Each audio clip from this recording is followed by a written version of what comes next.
Shri Guru Charana Padma Kevala Bhakti Sharma Shri Guru Charana Padma Kevala Bhakti Sharma Shri Guru Charana Kevala Bhakti Sharma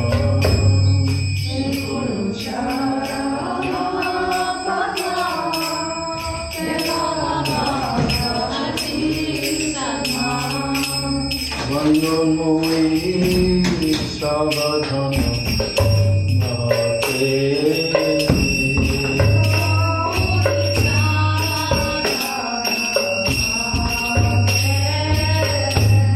Vandamoi Savadhana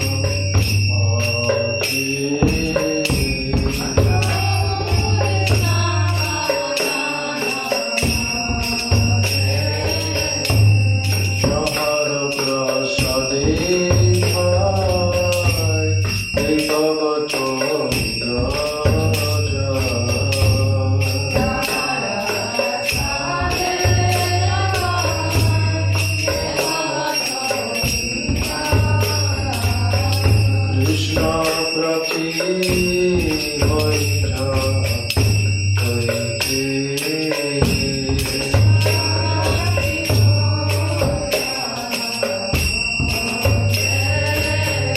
Krishna Prati Vaija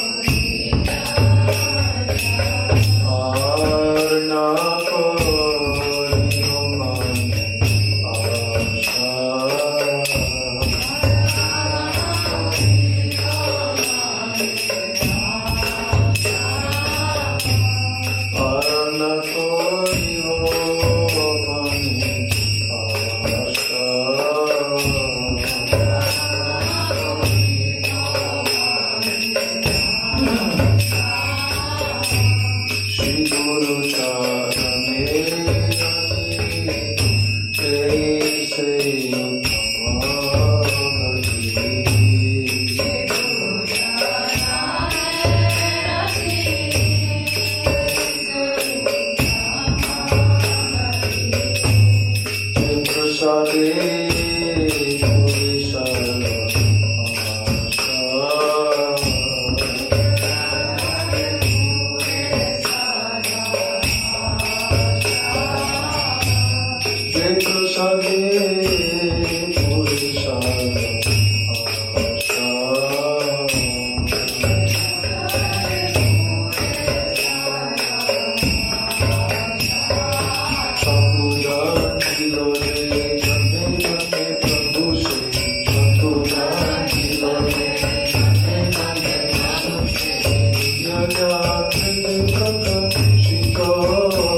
Radha Shiva Sari Gaur Bhakta Vrinda Jaya Shri Krishna Chaitanya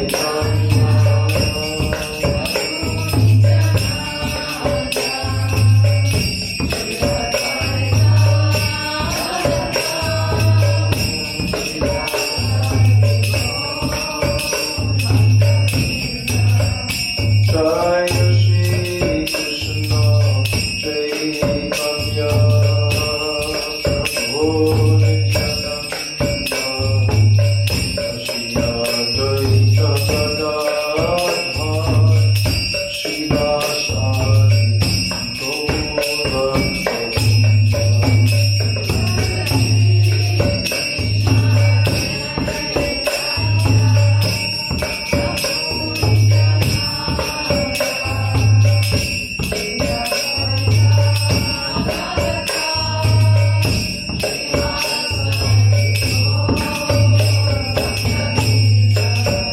Jaya Shri Krishna Chaitanya Prabhu Nityananda Shri Advaita Gadadhar Shivasari Gaura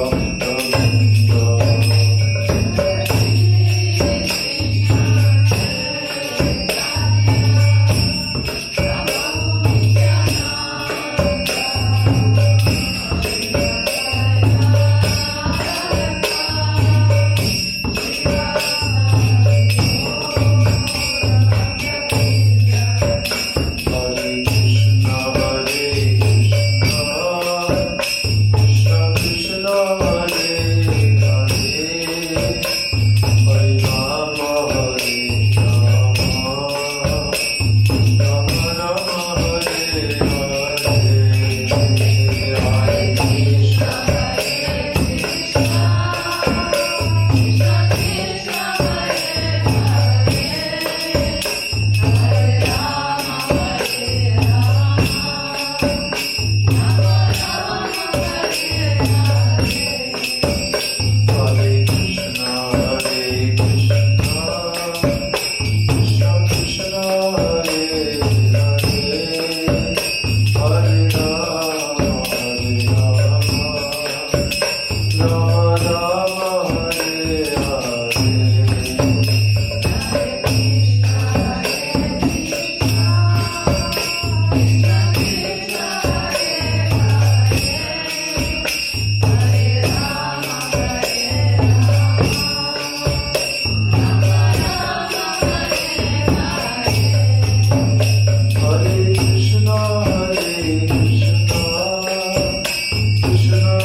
Sankirtan ki jai, Satinandan Gaura Hari ki jai, Shri Nityananda Mahajata ki jai, Shri Panchatattva ki jai, Shri Navadwip Dham ki jai.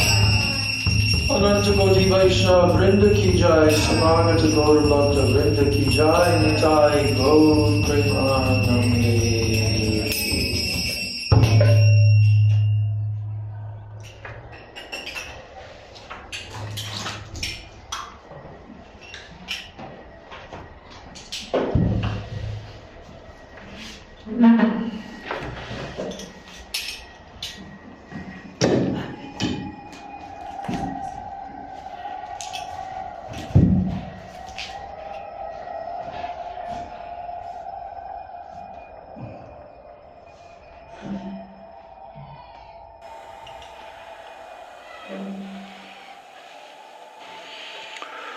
So, we're continuing now. Do you know what we're reading? Huh? Well, that's the basic topic. But I'm reading Prabhupada's Krishna book Ras Panchadhyay first, because it's much shorter. The other Ras Panchadhyay is full of extensive commentaries from the Acharyas. Just Krishna book. I was thinking it was. You were what? I was thinking it was complete Krishna book. It was complete? That this from Rasa Panchadhyay Krishna book you completed, not yet. No. How many chapters are there in Krishna book? There are 5 chapters. Ras Panchadhyay means punch. Yes. 5. Yeah. But I'm finding it very relishable. Yes. I'm finding it very, very relishable because it's really amazing and ingenious how Srila Prabhupada wrote this for the mass of people. And he didn't cut corners, you know. He gave strong Siddhanta all the way through so that no one will misunderstand. So first of all, I'm offering my unlimited Dandavat Pranams, my Shraddha Pushpanjali, at the lotus feet of my most worshipable beloved Gurudev Nityalila Pravishta, Om Vishnupad Paramahansa Astatarasata Sri Srila A.C. Bhaktivedanta Swami Maharaj Srila Prabhupada Ki Jai. Then I'm offering my same unlimited Dandavat Pranams and my Shraddha Pushpanjali at the lotus feet of my most worshipable beloved Siksha Gurudevs Nityalila Pravishta Om Vishnupad Paramahansa Astatarasata Sri Srila Bhakti Rakshak Sridhar Goswami Maharaj and Nityalila Pravishta Om Vishnupad Paramahansa Astatarasata Sri Srila Bhaktivedanta Narayan Goswami Maharaj. And I'm praying at their lotus feet that they can give me the necessary adhikar one day to be able to enter deeply into all of these topics, which are the highest topics in Srimad Bhagavatam, Ras Panchadhyay. And my Dandavat Pranams to all my Sri Rupa Nuga Guru Varga, my Dandavat Pranams to all the Vaishnavas and to all the Vaishnavis. So, we've already read up to the point where Krishna has greeted the gopis when they arrived, and Krishna was standing under the banyan tree with his flute. So that whole conversation between Krishna and the gopis is very significant. And when we study the commentaries of our acharyas, we will come to understand the real, true depth of all the different words that were spoken by Krishna and that were spoken by the gopis. What are their moods? This is very important to understand what their moods are. So, the gopis have now countered what Krishna has told.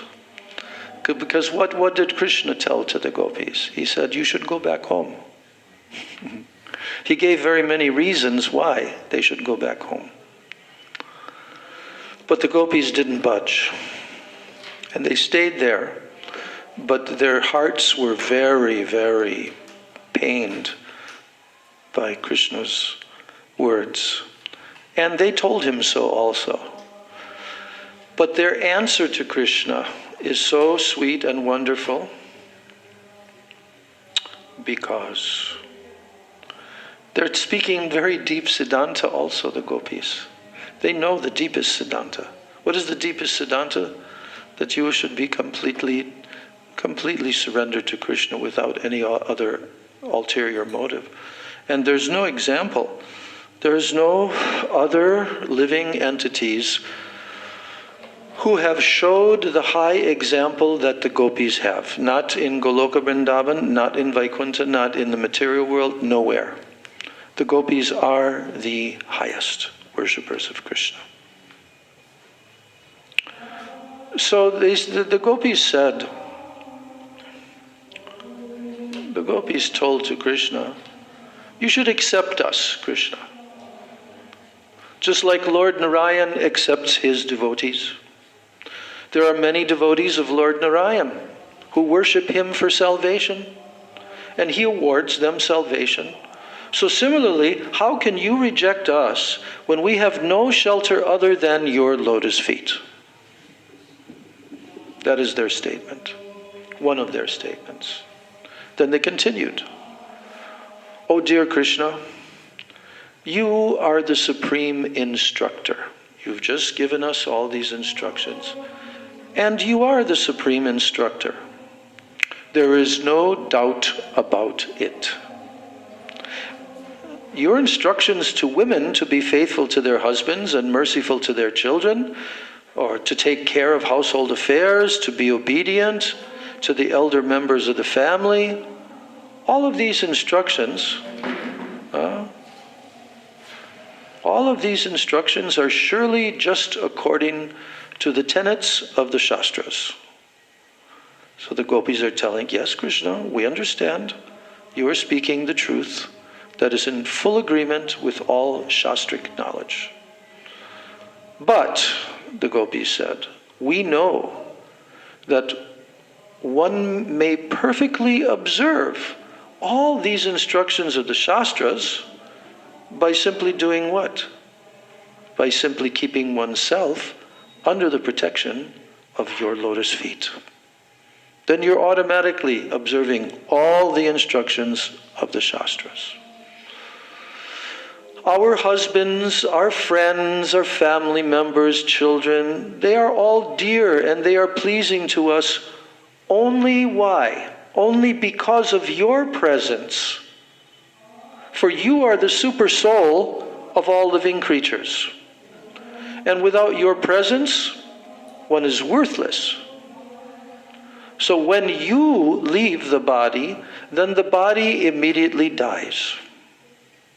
And according to the injunction of the Shastras, a dead body must immediately to be thrown into a river or it should be burned.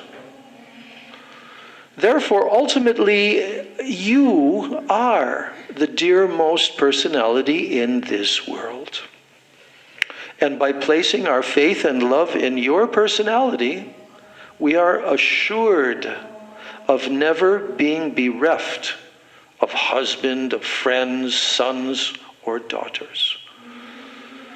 So if a woman accepts you as the supreme husband, then she will never be bereft of her husband, as in the bodily concept of life. Because everybody in this world is going to be separated. Doesn't matter how much the husband and the wife are attached to each other. Bye-bye. But the gopis are stressing this point, that if anyone, a woman especially, accepts you as the supreme husband, she will never be bereft of her husband. That's the bodily concept of life. So, if we accept you as our ultimate husband, then there is no question of being separated or divorced or widowed. You are the eternal husband, you are the eternal son, the eternal friend, and the eternal master. And one who enters into a relationship with you is eternally happy. Since you are the teacher of all religious principles, so your lotus feet have to be worshipped first, the gopis are saying. First we have to worship your lotus feet. Why? Because you're the teacher of all religious principles. And one has to worship Guru first. So do you want to be happy, all of you sitting here today? Do you want to be happy?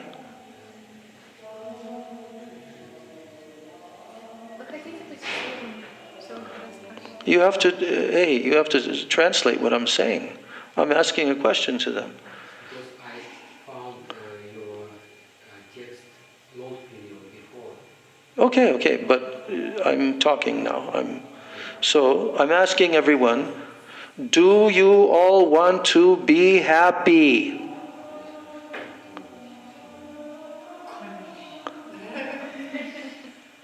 Vy hatitya всегда счастливы in your life, ваша жизнь.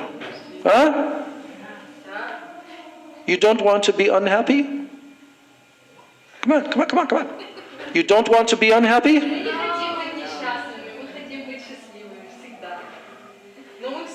What are the gopis telling us? What are the gopis telling is the formula to become always happy forever? What are the gopis telling here?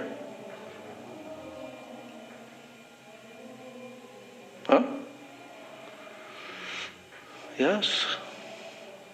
Oh Krishna, if we and anyone places their complete faith and love in your personality, then we are never going to be without any husband, bereft of husband, friends, sons, or daughters. If a woman, because you have to be a woman to accept Krishna as your husband. Do you know that? You can't be a man and accept Krishna as your husband.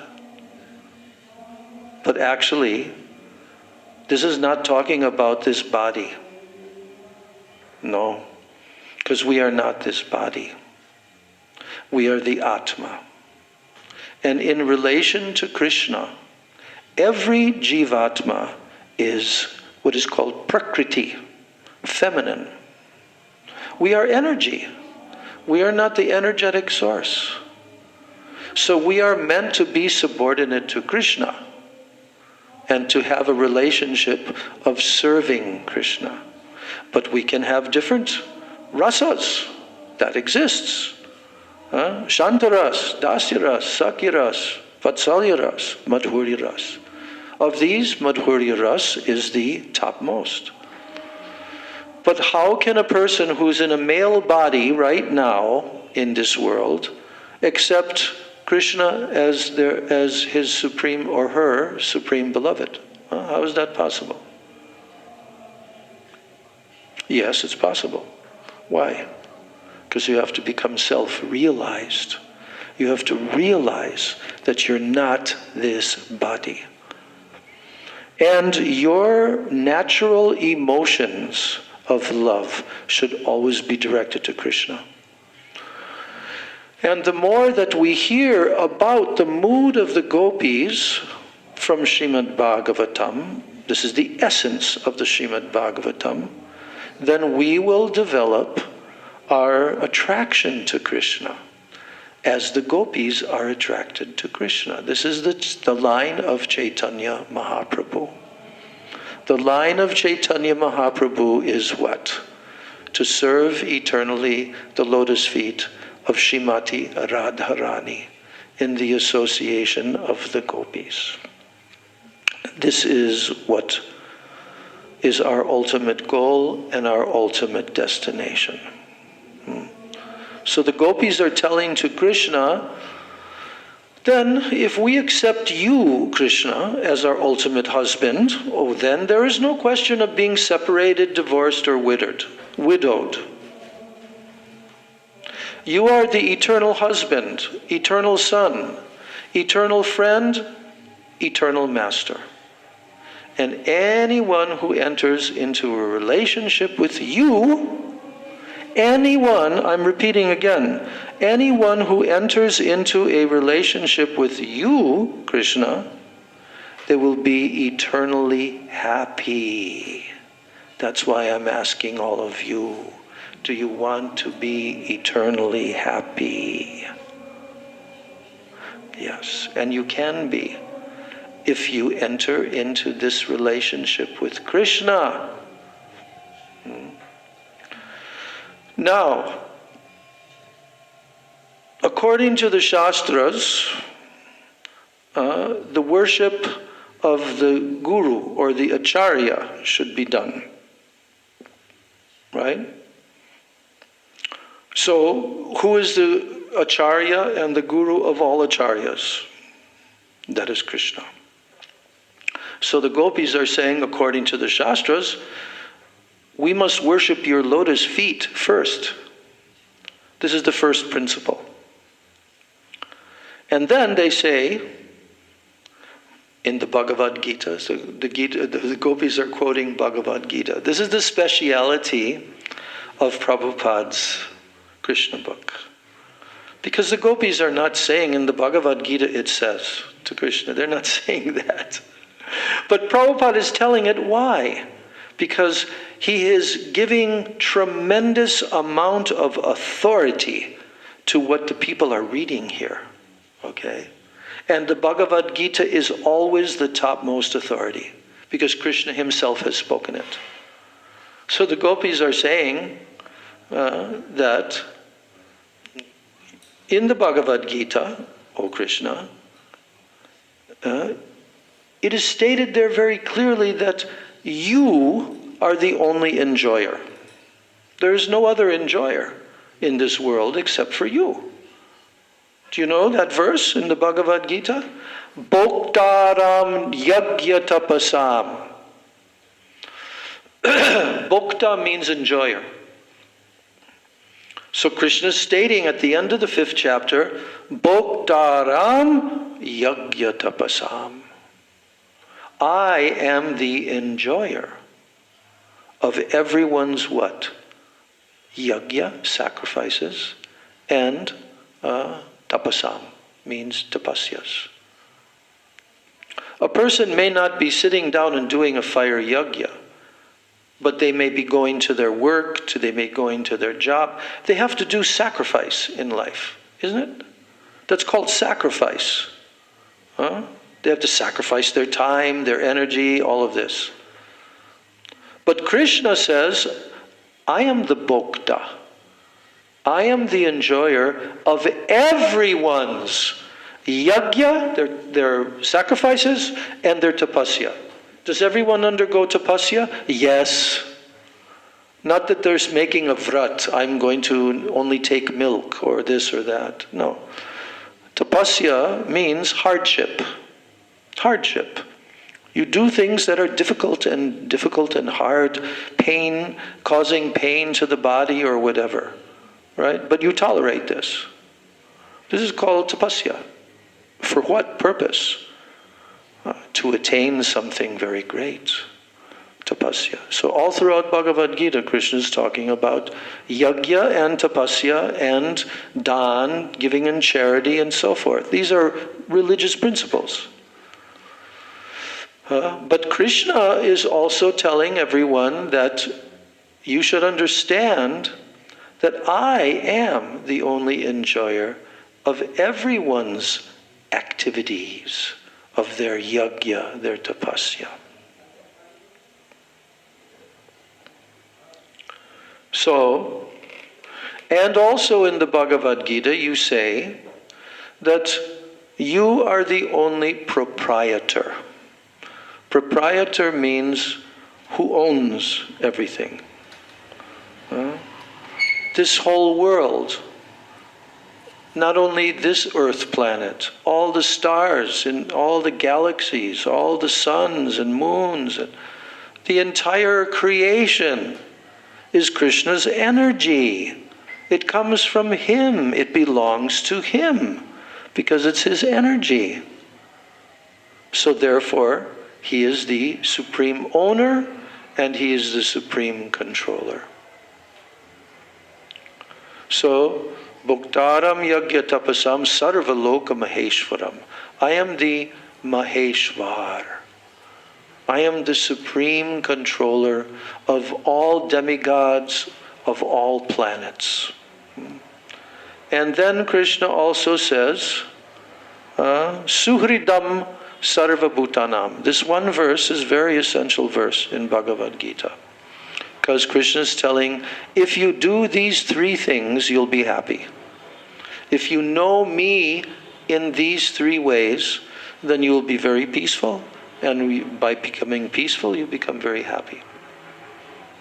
So he is saying at the end, the third principle, Suhridam Sarva Bhutanam. Suhridam Sarva Bhutanam means I am the well-wishing friend. Suhrit. Do you want friends? Yes. Everybody wants to have friends. Yes. This is natural. We want to have friends. But some of our friends turn out to not be such good friends after some time. And this is changing. In the material world, all the time it is changing. Person is your friend, then they become your enemy, then they become your friend again. Like this. This is duality of this material world. But Krishna says, I am the Suhrit. I am the well-wishing friend. Why? Because I'm in everyone's heart. So, the gopis are saying that because you are the only enjoyer, O Krishna, and you are the only proprietor, and you are the only friend, so therefore we have come to you in this forest. We've come to you, Krishna. We have left aside all of our other so-called friends, so-called society and love. We've left that. And now you have become our enjoyer. You are the person who will enjoy us. So let us be everlastingly enjoyed by you. This is the mood of the gopis. You should be our proprietor. We belong to you. Because that is natural for you. Because you own everything. You should be our supreme friend. Because you are our friend. So let us embrace you as our supreme beloved. This is what the gopis are telling to Krishna. And then the gopis said to lotus-eyed Krishna, Krishna who has lotus eyes, they said, "O Krishna, please do not discourage our long-cherished desires to have you as our husband." They're requesting Krishna, don't discourage these desires that we have kept in our heart for all of our life, that you should be our husband. They say that any intelligent man who cares for his own interest, he will repose all his loving spirit in you, if you're intelligent. If somebody is intelligent,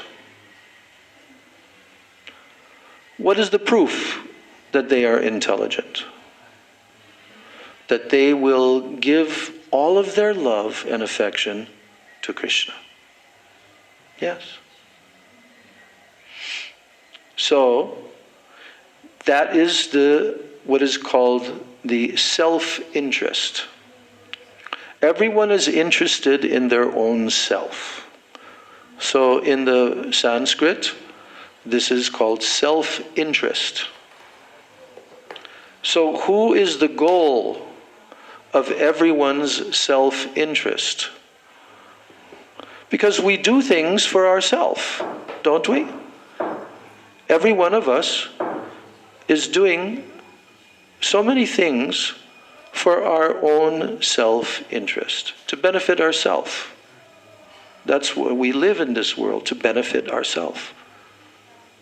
But in actuality, if a person is really intelligent, then they will repose all of their love and all of their affection in Him, in Krishna.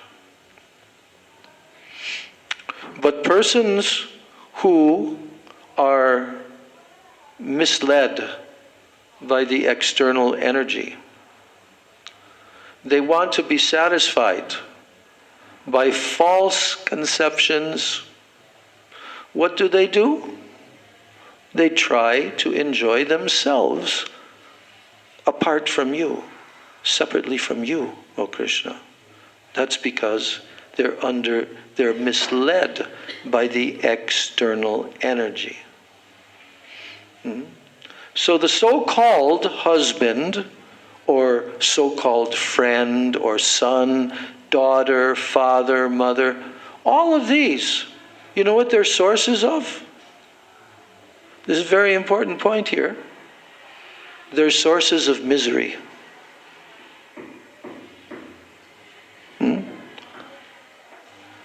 Oh, really?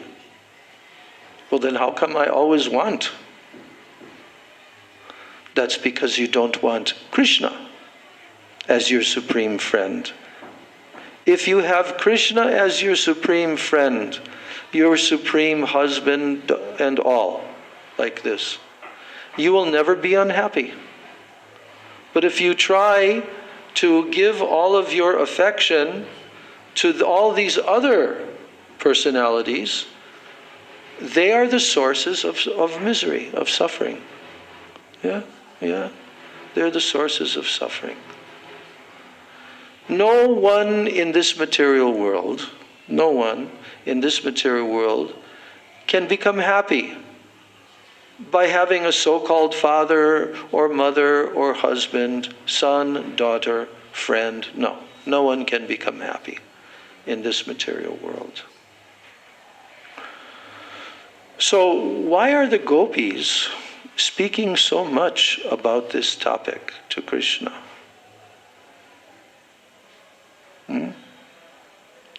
Why are the gopis speaking so deeply to Krishna about this topic? Because they've realized this.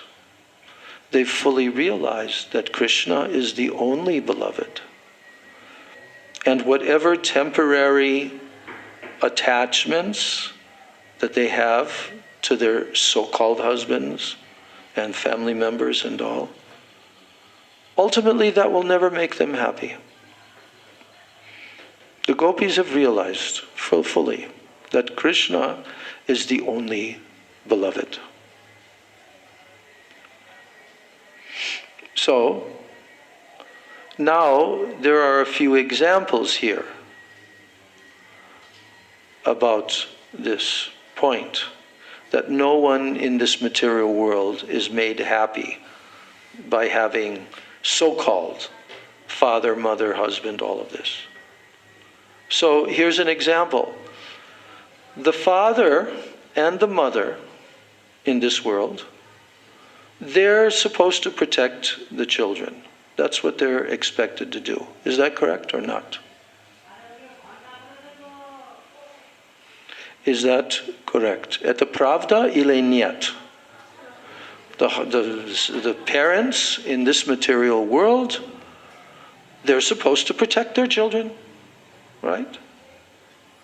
Yes. This is what everyone is expected. If somebody becomes a father or mother, then they are expected to protect their children. And there are many children in this world who are suffering. There are many children who are suffering.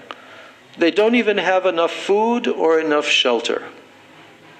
Is that true in this world? There are many, many children in different countries and all around the world who don't even have enough food or shelter, right? Although the parents are there, they're supposed to protect their children. Then the gopis say that there are many good doctors, physicians, But all of these good doctors, if the patient dies, then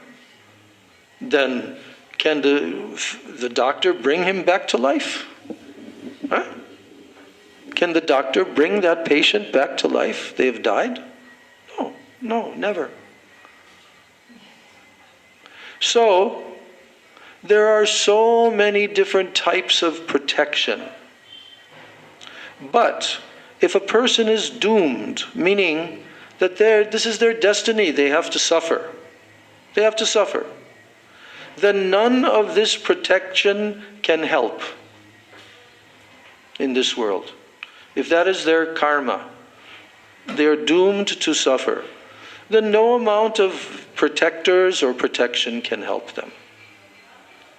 So they're saying, without your protection, O Krishna, then all these other so-called sources of protection, what do they become? They simply become sources of continued distress. Continued distress and suffering. These are very sobering subject matters. The gopis are telling us, okay? So, O my Lord Krishna, the gopis are saying, we are appealing to you. We are requesting you. Because you are the Lord of all lords, of all demigods, of all supreme lords, Ishwaras. You are the Parameshwara. You are the Supreme Lord. So they request Krishna, we have this long cherished desire to have you as our supreme husband. Do not kill this desire, O Krishna.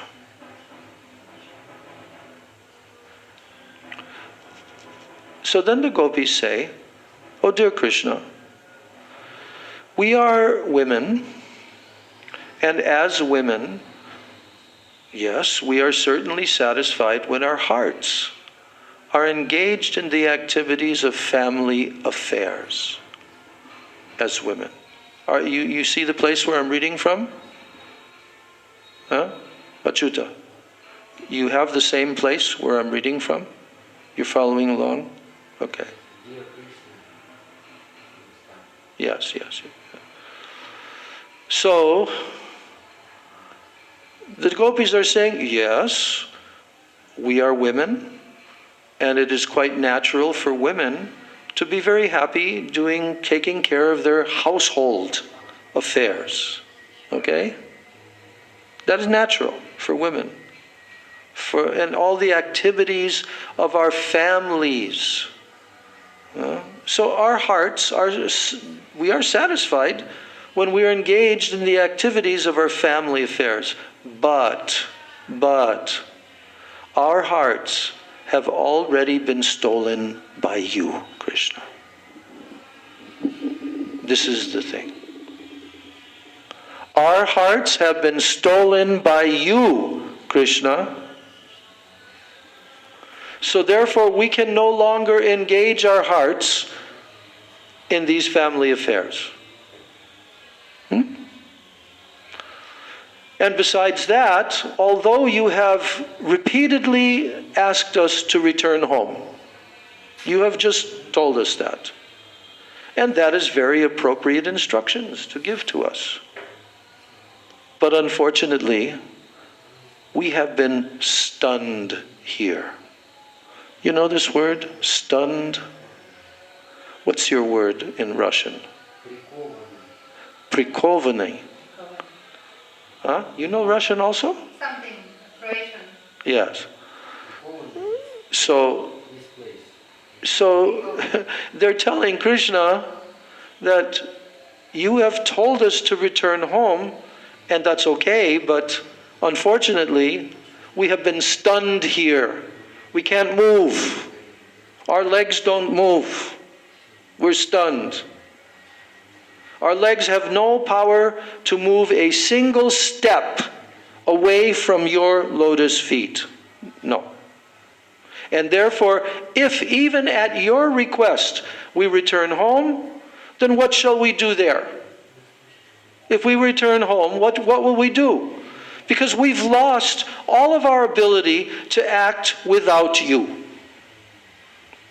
So instead of engaging our hearts in our family affairs as women, we have now developed a different type of lust, which is continuously blazing in our hearts. Now, we request you, dear Krishna, extinguish that fire with your beautiful smile. This fire in our heart, you can extinguish it just with your beautiful smile and with the transcendental vibration emanating from your lips. And if you do not agree to do us this favor, then we shall certainly be burned in the fire of separation. So in that condition, what will we do? We shall simply think of you, and we shall think of your beautiful features, and we will give up our bodies immediately. So in that way, we think that it will be possible for us to reside at your lotus feet in the next life. This is what the gopis are telling. Oh dear Krishna, if you say that if we go home, then our respective husbands, that they will satisfy the lusty flame of our desire. If you say that, Krishna, we can only say that that is no longer possible. Ni возможно. You have given us a chance to be enjoyed by you in the forest.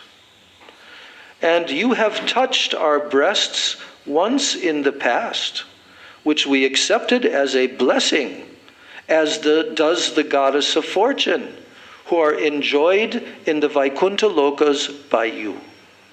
So since we have tasted this transcendental enjoyment, we are no longer interested in going to anyone but you for the satisfaction of our lust.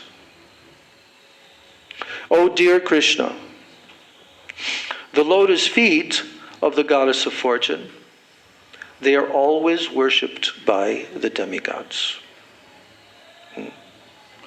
Who is the goddess of fortune? Lakshmi. Her lotus feet is always worshipped by the demigods. And although she is always resting on your chest in the Vaikuntha planets, but she underwent great austerity and penance to have some shelter at your lotus feet, which are always covered by tulsi leaves. Your lotus feet are the proper shelter of your servitors, and the goddess of fortune, instead of abiding on your chest, she comes down and she worships your lotus feet. So we have now placed ourselves under the dust of your lotus feet. Please do not reject us, because we are fully surrendered souls. Fully surrendered souls.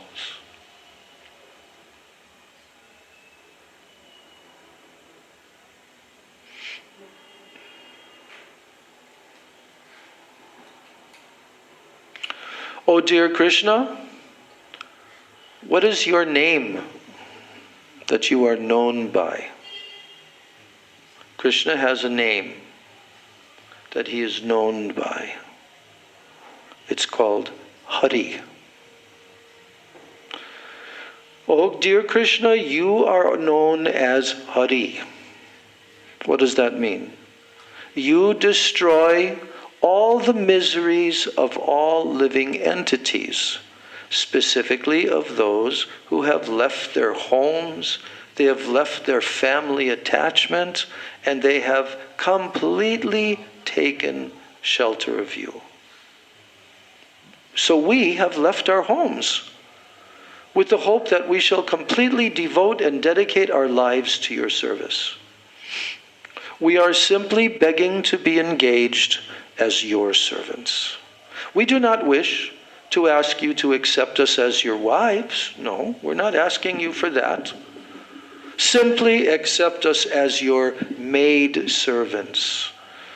Since you are the Supreme Personality of Godhead and you like to enjoy the Parakya Ras, and you are very famous as a transcendental woman hunter, just see now, Prabhupada.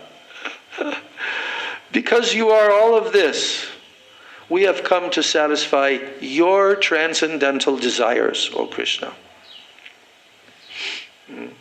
We are also after our own satisfaction, because simply by looking at your smiling face, we have become very lusty.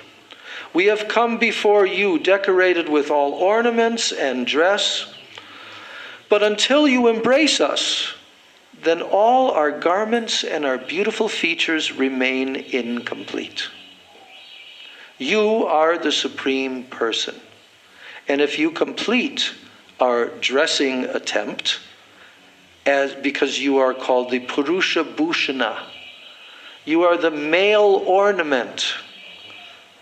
And if you complete our attempt to dress nicely for you, then all our desires, all our bodily decorations, then they are complete, O Krishna.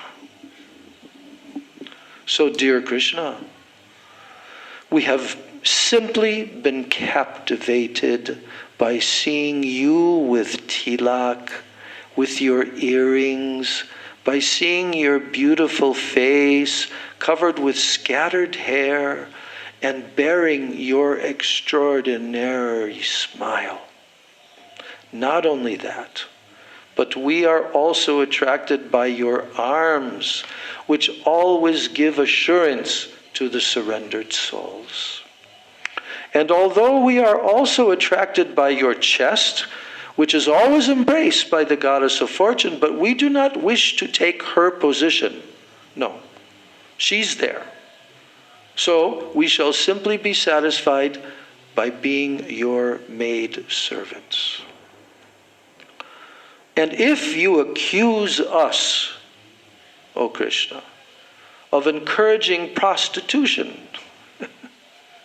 then we can only ask, where is that woman within these three worlds who is not captivated by your beauty? Where? In the whole three worlds. Where is the woman who is not captivated by your beauty? By your rhythmic songs, vibrated by your transcendental flute? Within these three worlds, there is no distinction between men and women in relation to you. Why? Because both men and women belong to the marginal potency or prakriti. That's what I told before. Everyone is feminine. No one is actually the enjoyer or the male. No. Everyone is meant to be enjoyed by you. So there is no woman within these three worlds who cannot but deviate from her path of chastity once she is attracted to you. Because your beauty is so sublime that not only men and women, but also cows even, and birds, beasts, even trees, even the fruits and flowers, everyone and everything becomes enchanted. So what to speak of ourselves? It is, however, definitely decided that just as Lord Vishnu is always protecting the demigods from the onslaught of demons, so you have also advented in Vrindavan, just to give the residents protection from all kinds of distress. O dear friend of the distressed, Krishna, kindly place your hand on our burning breasts as well as on our heads, because we have surrendered unto you as your eternal maid servants. And if you think, however, that your lotus-like palms might be burned to ashes if placed on our burning breasts, let us assure you that your palms will feel pleasure instead of pain, just as the lotus flower, although very delicate and soft, always enjoys the scorching heat of the sun. This is Ras Leela. So this is the last paragraph in this chapter. We will complete our class with this last paragraph. Now, when the Supreme Personality of Godhead, Krishna, heard all these anxious pleas from the gopis, then Krishna smiled. And he being very kind to the gopis, Lord Krishna, although he is Atmaram, he's self-sufficient, what did he do then? He began to embrace them. He began to kiss them as they desired. And when Krishna, smiling, he looked at the faces of the gopis, the beauty of their faces became 100 times enhanced. Yes.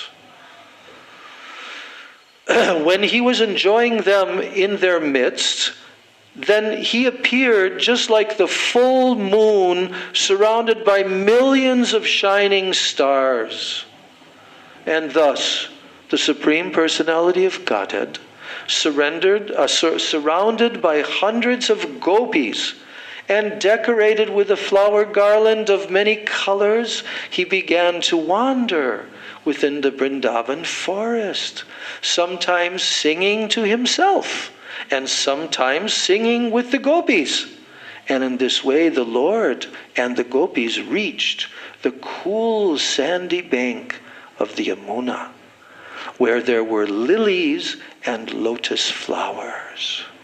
And in such a transcendental atmosphere, the gopis and Krishna began to enjoy one another.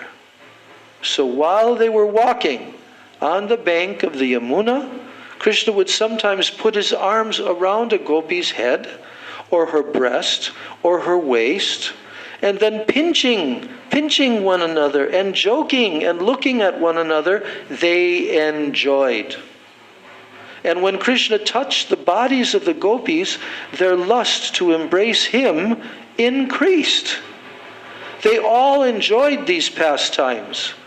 And thus the gopis were blessed with all mercy by the Supreme Personality of Godhead, for they enjoyed his company without a tinge of mundane sex life. Not a tinge of that. Understand? This is why Prabhupada is explaining this so thoroughly. Because it's transcendental. It's not the lust of this material world which brings nothing but suffering. This is the transcendental love shared by Krishna and his eternal associates, the gopis. So, when Krishna touched the bodies of the gopis, their lust to embrace him increased. And they all enjoyed these pastimes. So thus, the gopis were blessed with all mercy by the Supreme Personality of Godhead, for they enjoyed his company without a tinge of mundane sex life. So the gopis, however, soon they began to feel very proud, The gopis began to feel very proud. They thought about themselves that we are the most fortunate women in the universe due to being favored by the company of Krishna. And Lord Krishna, who is known as Keshava, he could immediately understand their pride, which was caused by their great fortune of enjoying him personally. So in order to show them his causeless mercy and to curb their false pride, what did Krishna do? he immediately disappeared from the scene, exhibiting his opulence of what? Renunciation. One of the 6 opulences. And this is an example of the opulence of renunciation. So this, the Supreme Personality of Godhead, is always full with 6 kinds of opulences, and this is an instance of the opulence of renunciation, that he disappeared. This renunciation confirms Krishna's total non-attachment. He is always self-sufficient, and he is not dependent on anything. This is the platform on which his transcendental pastimes are enacted. Gaur Premanande. So this is Krishna book. This is the book that is called the Krishna book, because it's about Krishna. The 10th canto of Srimad Bhagavatam, Prabhupada gave the summary study of the 10th canto in the early part of his movement, because the 10th canto has 90 chapters. And all those chapters are telling the whole life of Krishna when he was on this planet 5,000 years ago. And he stayed on this planet for 125 years. This is the essence of all transcendental Vedic knowledge. So Srila Prabhupada produced this book, and he gave it the title, Krishna, the Supreme Personality of Godhead. Krishna, the Supreme Personality of Godhead. What is it? Verhovne Lichist Boga. He is the Supreme Person. And he's the Supreme Personality of Godhead. So this book is titled as Krishna. And the devotees, we just always call it the Krishna book. Yeah. When we joined the movement, in 1970 I joined at the age of 18. And we used to, the Krishna book just recently was printed at that time. And so we used to read the Krishna book all the time. We used to read it while we're taking prasadam. Some devotee would read as we're taking prasadam. Then, as we are going out for Sankirtan, and we're sitting in the Sankirtan vehicle, then another devotee would read the Krishna book. And then, when we come back in the same van, back to the temple, the devotee would be reading the Krishna book. And then at night, when we take hot milk prasadam with bananas, that's what we had at night. Then a devotee is reading the Krishna book. So we fell in love with Krishna by hearing the Krishna book. You see. And so now I am going to be finishing the next 4 chapters of this Krishna book. They're a little bit shorter, actually. This is the longest chapter, the one we just finished, chapter 29. Well, Prabhupada's title is called The Rasa Dance Introduction. But in the Srimad Bhagavatam, the title of this chapter is Krishna and the Gopis Meet Together. So it's all about Krishna playing his flute, calling the gopis, come and dance, full moon night, everything. Then Krishna tells them to go back home, and then they say, we can't go back home anymore, Krishna. And then Krishna, as you just saw, then Krishna rewards them, and he begins to walk with them and enjoy with them. But he also understood, they're becoming very proud, not good. Then he disappeared. So now, the next chapter, chapter 30. Chapter 30. So it's 29, 30, 31, 32, 33. Chapter 30 is how Krishna is hiding from the gopis. But what are the gopis doing? They're walking through the forest like mad women. And they're trying to find Krishna and locate Krishna. They begin to imitate Krishna's pastimes. Yes. And then In the next chapter after that, then the gopis come to the bank of the Yamuna because they found Srimati Radhika in the forest. She had been left there by Krishna. And now they united together and they went to the bank of the Yamuna and they sang from their hearts the Gopi Geet, the song of the gopis. That is the middle of this 5 chapters. And after they sang the Gopi Geet, then they also had a conversation with Krishna again. And then after that, Krishna told them, "O gopis, I cannot repay you.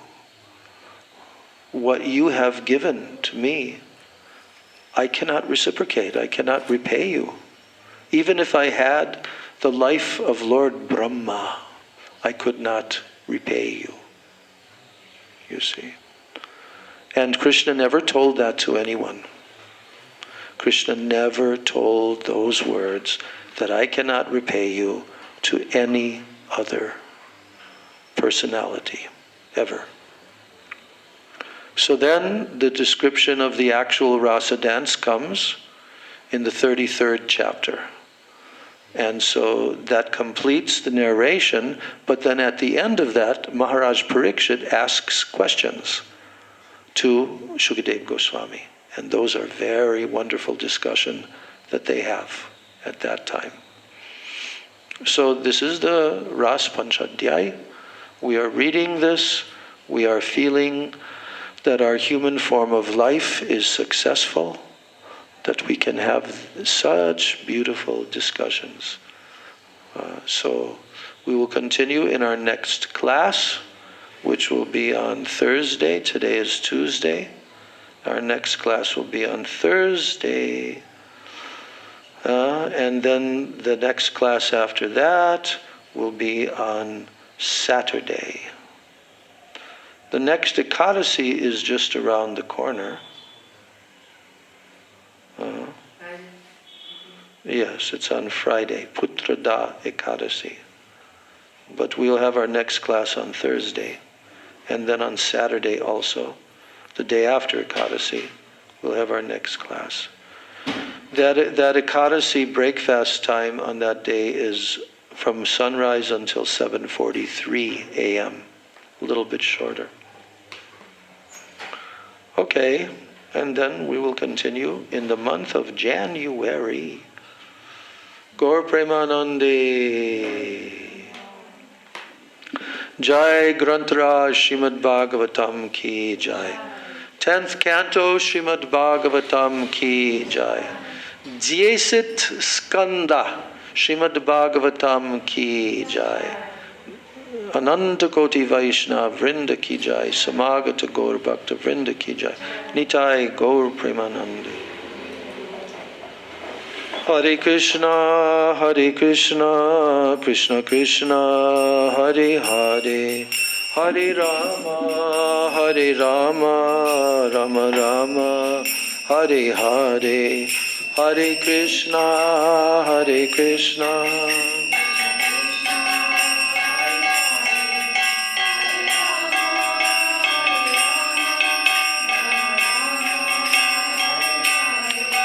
Hare Krishna, Krishna Krishna, Hare Hare, Hare Rama, Rama Rama, Hare Hare.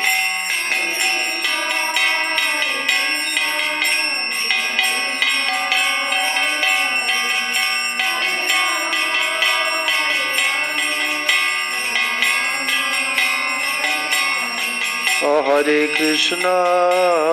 Krishna, Krishna Krishna, Hare Hare, Hare Rama,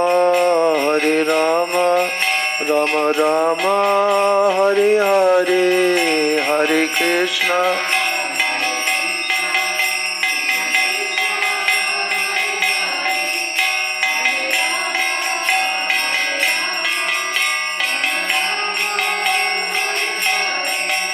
Jaya Radhe, Jaya Krishna, Jaya Radhe, Jaya Krishna.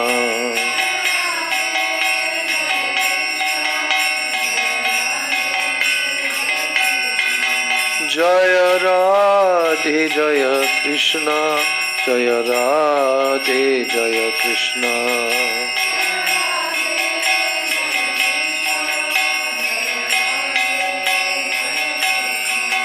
Jaya Navadwip Dham, Jaya Vrindavan Dham, Navadwip Dham, Jaya Vrindavan Dham.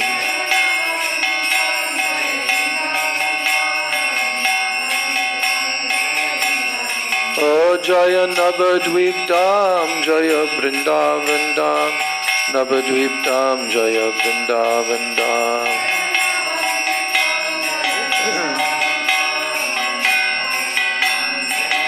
Nitai Go Hari Bol, Hari Bol, Hari Bol, Hari Bol.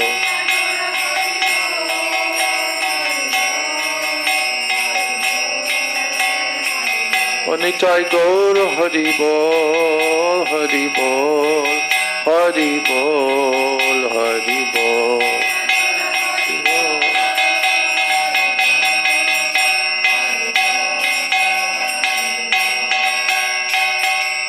Jai Nitai Gaur Premanande, Hari Hari Bol. Om Vrindai Tulsidebai Priyai Keshavasya Cha Krishna Bhakti Prade Devi Sajavachai Namo Namaha Vansha Kalpatarubhyascha Kripa Sindhubhyeva Cha Patitanam Pavanebhyo Vaishnavebhyo Namo Namaha. Jai Shri Jagannath Baladev Subhadra Sudarshan Chakra Jiu Ki Jai. Shri Shri Radha Vinod Bihari Jiu Ki Jai. Gaur Premanandi. All glory to the assembled devotees. Vsya slava savrafyam sya priyadanim. Maharaj, which year was Krishna book printed? I forgot. What's the question now? Krishna book was printed in which year? I think it was printed in 69. I'm not 100% sure though. But when I came into the temple, it was there. And so was, Prabhupada had basically 5 books that he gave at the beginning of his movement. So he gave Nectar of Devotion. He gave Teachings of Lord Chaitanya. He gave this Krishna book. He gave Sri Ishupanishad. And then he also gave Bhagavad Gita. But his first he completed his First what? first canto of Yeah. Bhagavatam. Yeah. Well, at that point, when I joined, he had just started working on the second canto. So we were getting little thin installments of each chapter as it came out at that time when I joined the movement. Which year you joined? 1970, August. 1970. Yes. Yes. And after 2 months, I joined the temple in Detroit. And after 2 months, then I was sent by Bhagavan to go to Chicago, which was like 150 miles away from my hometown, which is Milwaukee, Wisconsin. So my first whole year, we stayed in Chicago and did Harinam Samkirtan on the streets of Chicago through the winter. It's one of the coldest cities in North America, And we did so much tapasya, 6 hours a day, even on the snow and ice and everything else. So, and we were waiting for Prabhupada, because Prabhupada actually, the same week that I joined the temple, August 3rd, the same week, Prabhupada formed the GBC in Los Angeles, and he had his Ratha Yatra, and then he left the country. And the reason why Prabhupada left is to go back to India and start his movement here in India. So the whole year that he didn't return to America. And we had to wait and wait and wait to get initiated because he wasn't initiating, by letters or anything like that. So, but it was very powerful, very powerful. And when we saw Prabhupada after that 1 year of waiting, he came actually to Detroit, and we had his darshan for 3 days, morning, evening, and it was the most incredible experience, So yeah, I have many, many memories of my early life and all in this movement. But I was so fortunate that throughout my whole life I had 7 years of association with Prabhupada, and then after that with Srila Bhakti Rakshak Sridhar Maharaj, and then after that with our Gurudev, Srila Narayan Maharaj, for more than 20 years while he was physically on the planet. And then since then, of course, now it's going on, 15 years since he went into Samadhi.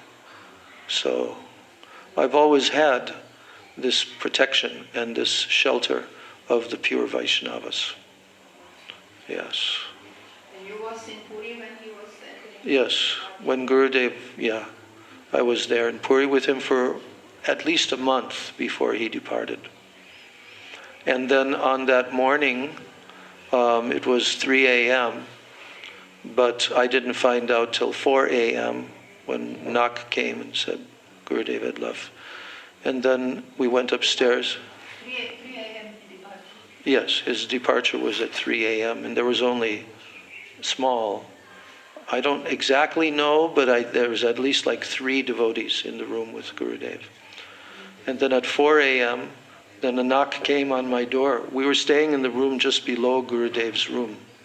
There's 6 of us staying in that room. And then I had to rush upstairs, but Gurudev had already left, and it was what was his name? Madhavapriya was sitting there, and he was singing, just without any instruments, just sitting on the other side of Gurudev's bed, and I came on this side and paid obeisances. And I was looking at Gurudev, because Gurudev is sitting up, and I was wondering, is Gurudev still with us? Is he gone? And then Madhavapriya went like this. So then we packed our bags, and then everybody was rushing to get into vehicles to drive here, 18-hour drive. And then Gurudev went into Samadhi the next morning. Were you here at that time? No. I just saw some videos. What? I just saw, I went after Kartik back to Berlin. Yeah. Yeah. And then I just saw the videos, the news. Mm. Mm. Your name before was Urukram. Yes, yes. Prabhupada gave me that name in Detroit when we saw him the first time. But actually he gave it to me a few days before by letter. So I actually have a letter of acceptance by Prabhupada. And Japamala. He chanted. But then he came literally 3 days later. He came. And then we received our letter. In Detroit, the day before he arrived, we received our letter from Bhagavan, who was the temple president.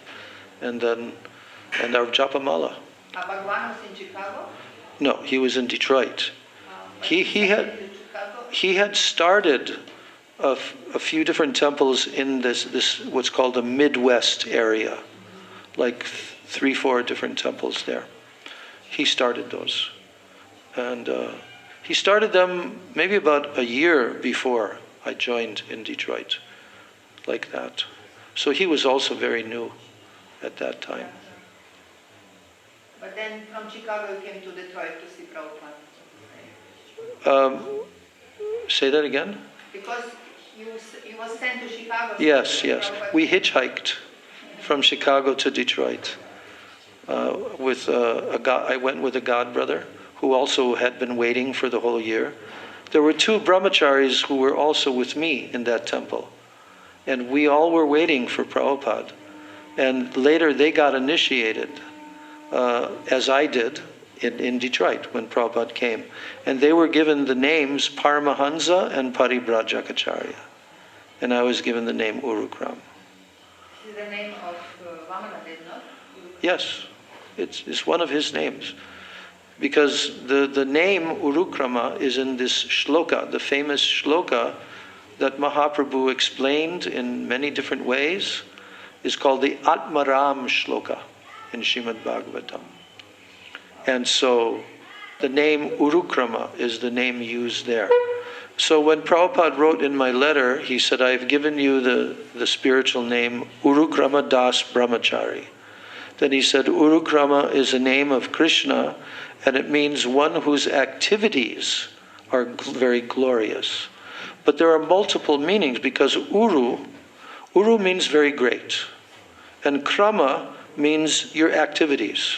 So the great actor, Krishna, who performs so many infinite pastimes and activities, right? But then the word Uru also means thighs, your thighs. And Krama means to step. So that's where the name Uru Krama refers to who? To Lord Vamanadev, who took 2 steps to cover the whole universe. And then the word, the name Trivikram, like our Trivikram Maharaj, that means 3. Tri Vikrama. 3 steps. Like that.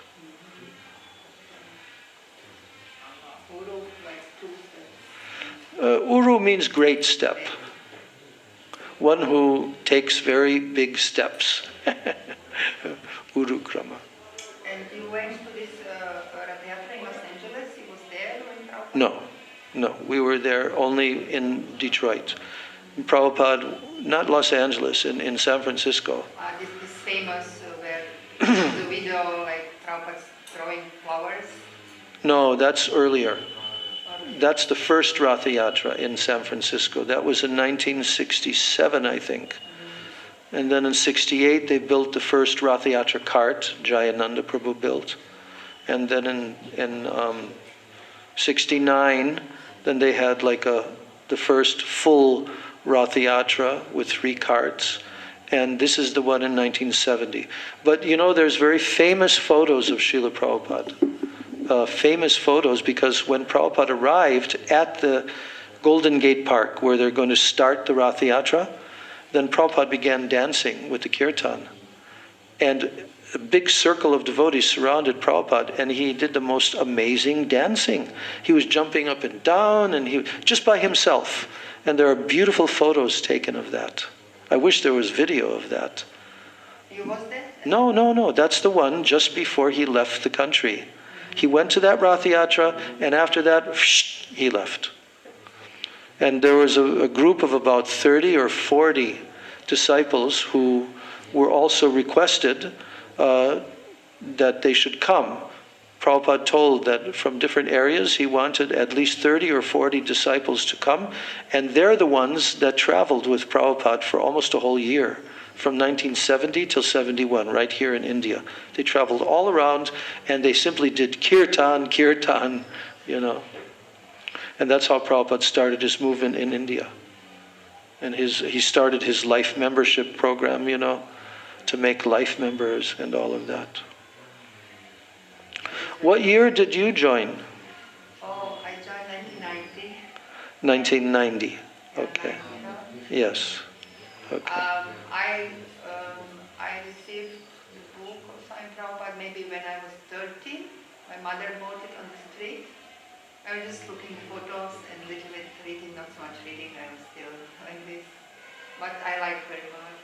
And when I saw photo of Prabhupada, this was Croatian Science of Self-Realization.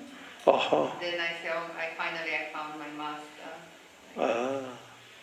Because I always had this, I want a master who will teach me how to, I lost the faith in anyone in the school and then I want to master to teach me how to live, everything, how to eat, how to live, what is what to live, like this. And I saw 13 and then 69 I'm born. Born in 69. Okay. So I'm born in 52, 17 years older than you. And how you heard about this? Oh, very interesting. There's a whole story. I've actually told it a number of times. I was certainly searching. I was only like 15, 16 years old. And you know, that's in the 1960s when I was growing up and I was in high school. And then there was so much music, and the Beatles, they became very famous at that time.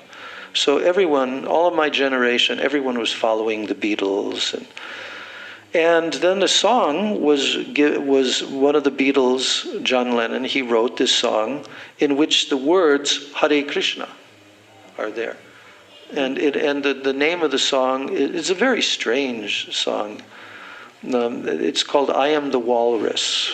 You know, walrus that has the tusks like this, the animal, the walrus. So anyway, it's just if you read the lyrics, it just doesn't make any sense at all. But in that song, the words Hare Krishna were mentioned.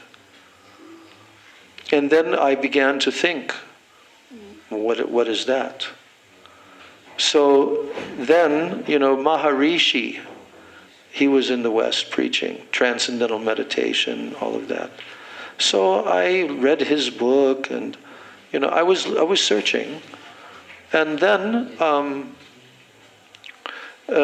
So then a friend from my high school, he came to visit me one day at my parents' house in my bedroom, and he showed me a card that he had gotten on the streets in Toronto, Canada.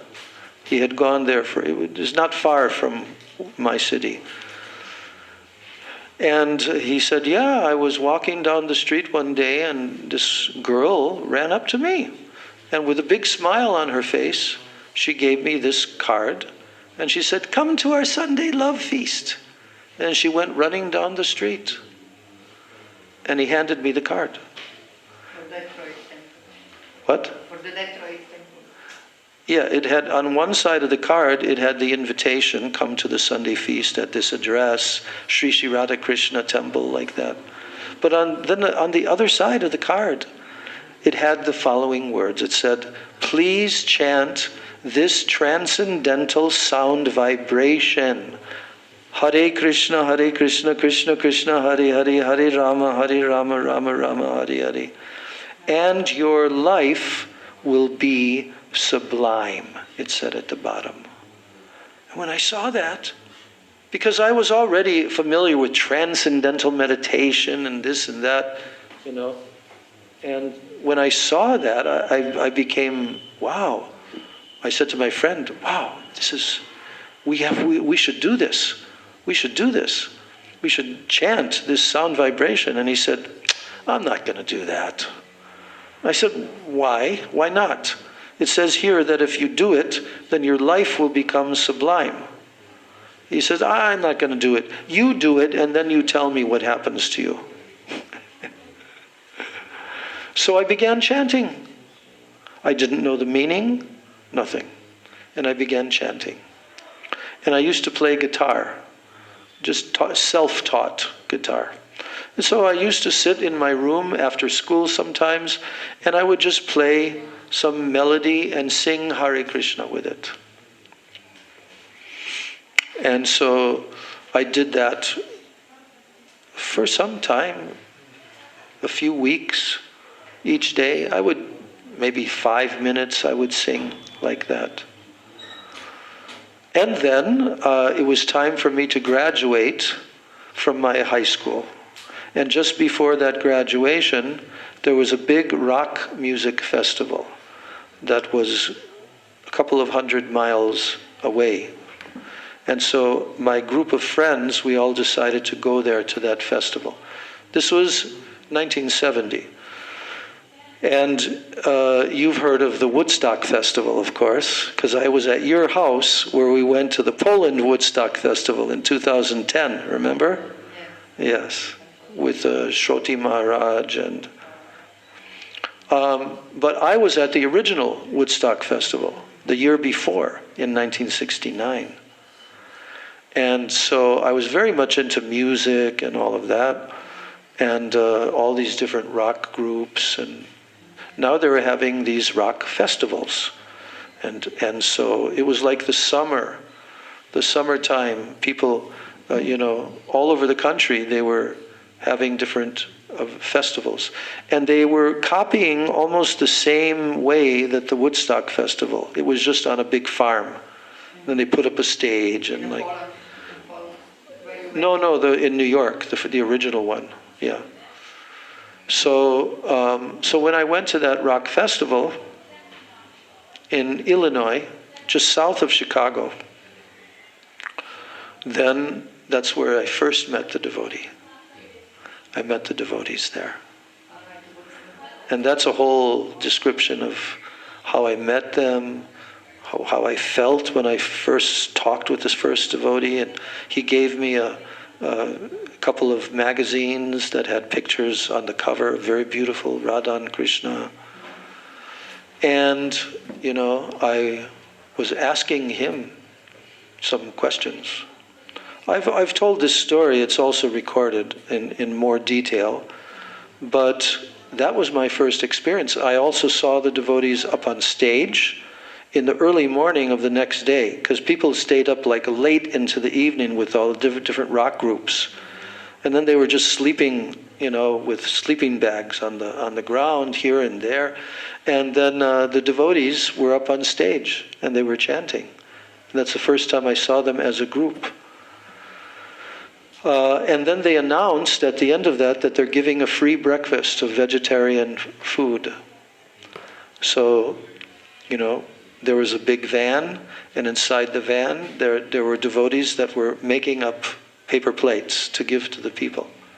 And that's when I had my first Krishna Prasadam, halava, and Simply Wonderful ball, halava and sweet milk, sweetened milk. That was breakfast.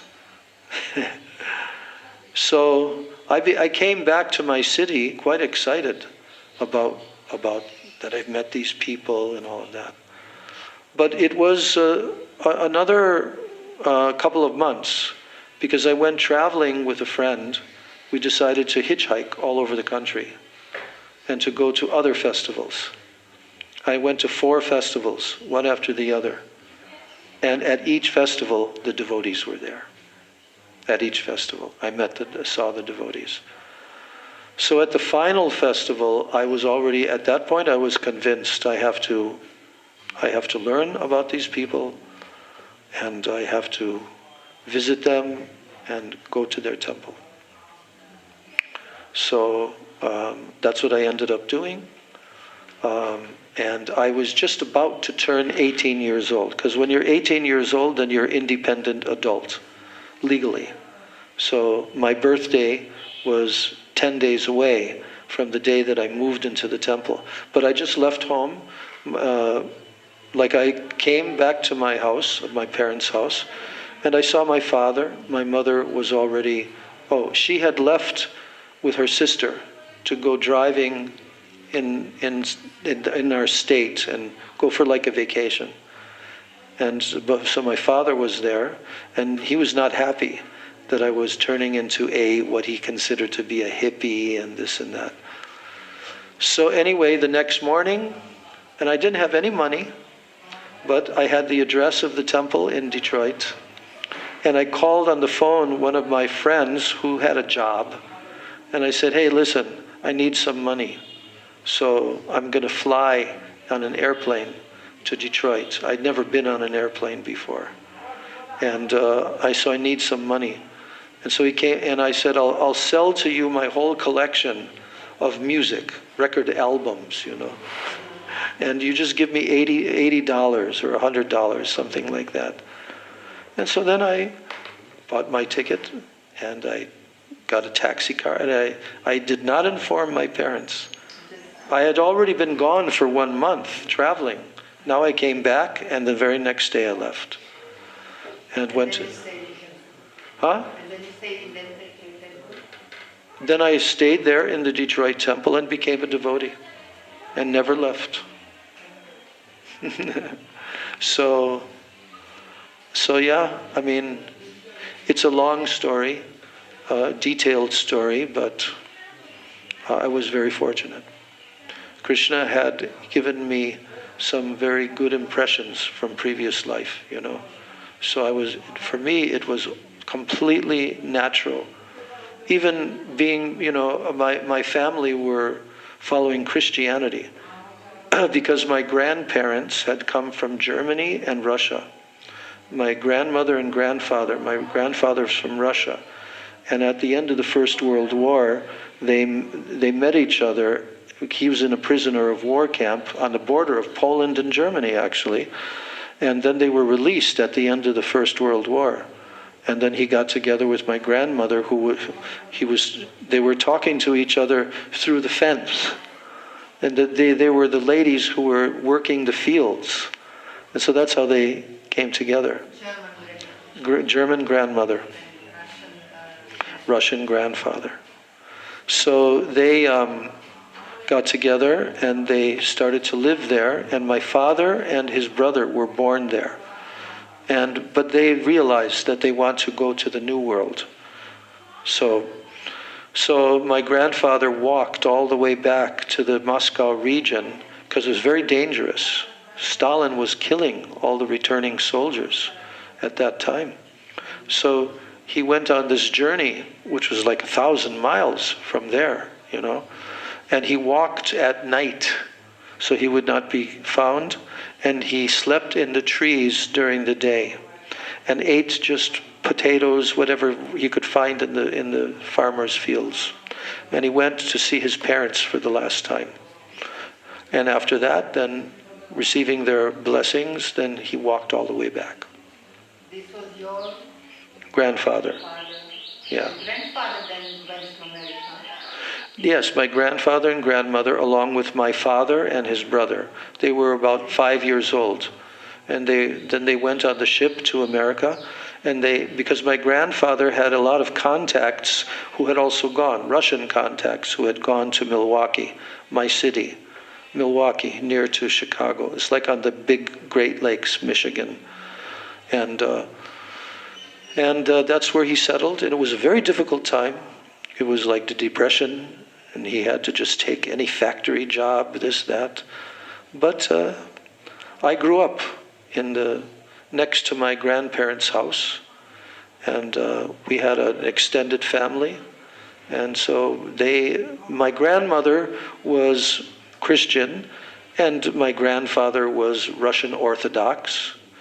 But my grandmother wanted all the children to be educated in Lutheran Christianity, like Martin Luther. So I went to a school from kindergarten until 8th grade, 9 years of biblical study every year and singing hymns every day, saying prayers like 8 times a day, before lunch, after lunch, and like this, I had a very religious upbringing. And then on Sunday we had to go to the church. But by the time I entered into high school at the age of 14, and I left the grades, that was called a grade school, then my search really began in earnest. And entering into adulthood and your intelligence developing, I had many questions. But when I met the devotees, and especially when they told me the philosophy of Bhagavad Gita at the Rock Festival, I was convinced immediately. Immediately I was convinced. Especially when they told me, you're not this physical body. No one had ever told that in my whole life, that you're not this physical body. But what are you? No one had ever told. And when I got that information, I just like, bing, yes, this is the truth. So that's how I became a devotee. So in this way, we're going from lifetime to lifetime and wandering in this universe. So, Brahmanda Brahmiti Kono Bhagyavan Jeev, Guru Krishna Prasade Pai, Bhakti Lata Beach. After wandering in this universe, some jivas become fortunate, Bhagyavan. And what happens then? Guru Krishna Prasade Pai, Bhakti Lata Beach. By the mercy of Guru and the mercy of Krishna. Then you get the Bhakti Lata Beach, the seed of the creeper of Bhakti. Bhakti Lata Beach. When you met Gurudev first? Actually, I met Gurudev on the evening of November 14th, 1977, when Srila Prabhupada left his body in Vrindavan. That was the first time I saw Gurudev. I didn't personally meet him, but he was with us for like 24 hours, all through the night, everything. And I was very impressed by him. So that was in 77.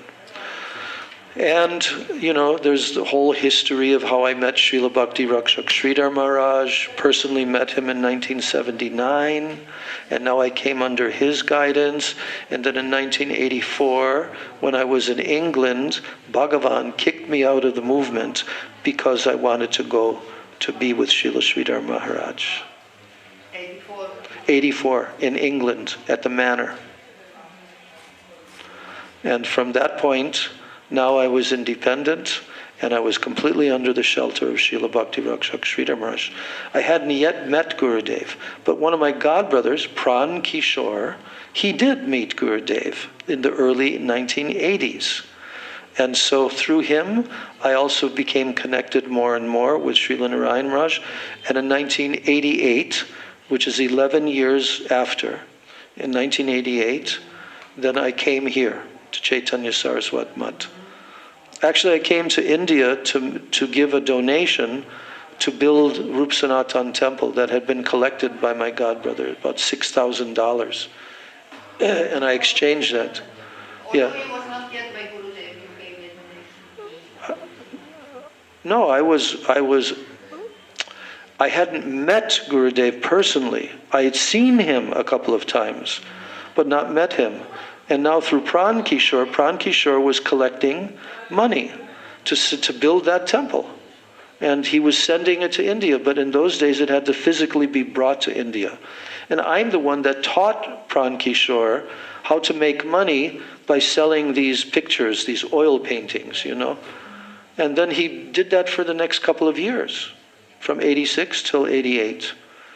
And then in 88, he requested me to go. He said, you always wanted to meet Srila Narayan Maharaj, so here's your opportunity. We'll give you a free ticket, and you can carry this money, change it on the black market, and then deliver it to Srila Narayan Maharaj. And that's what I did. And I stayed 3 days with him there. And the second day that I was there, the day after my arrival, I think it was a Ekadasi day, and I went with Gurudev in a small bus, of Mathuravasis to Govardhan and Radhakund. And, Gurudev, I was the only Westerner. Then the next day, I went to Vrindavan on bus with Naveen Krishna Brahmachari. It's the first time I met him. I liked him very much when I first met him. He brought me, because Gurudev bring him to Vrindavan, because Pran Kishore wanted to see photos of the construction that was going on. So I came there and took photos. And then after that, Naveen Krishna went back to Mathura, and he had to cook for Gurudev and everything. And then I stayed the whole day. I went to Radha Damodar temple, then I went to ISKCON, and then I had a meal at a restaurant, and then I came back in the evening time. Yeah, to the temple. And then the final day, on the third day, I had a private darshan with Gurudev, and I even recorded it, but that recording was lost many years ago. And so 3 days I was with him, and that made my connection with him. Then I understood, okay, he is a Siksha Guru personality who I can go to, and I can take shelter of. So that's how I met Gurudev. Then after meeting Gurudev for only 3 days, then I went for 1 week here to Chaitanya Saraswat Mat. And that was my last darshan with Srila Sridhar Maharaj. He passed away in August of later. This was in January when I came, like now, this time. 88. And then later in 88, then he departed in August. He left his body and went into Samadhi. So from that point on, I was developing my relationship more and more with Srila Gurudev. And there's all beautiful stories of all the different exchanges and letters and things like that. But finally, in 91, I again went to India for a short visit. And I went to see him also in 1991. And then 3 years later, in 1994, then Pran Kishore, Tirthapada, and so many other of us Prabhupada disciples, we all decided to come for the Braj Mandala Parikrama. So in 1994, I came for the first time. Stayed 2 months with Gurudev. Life-changing, absolutely life-changing. And from that point on, I was just with Gurudev, you know. And 94. Then you was practically in India all the time. I was in Malaysia because we were selling paintings and making money there.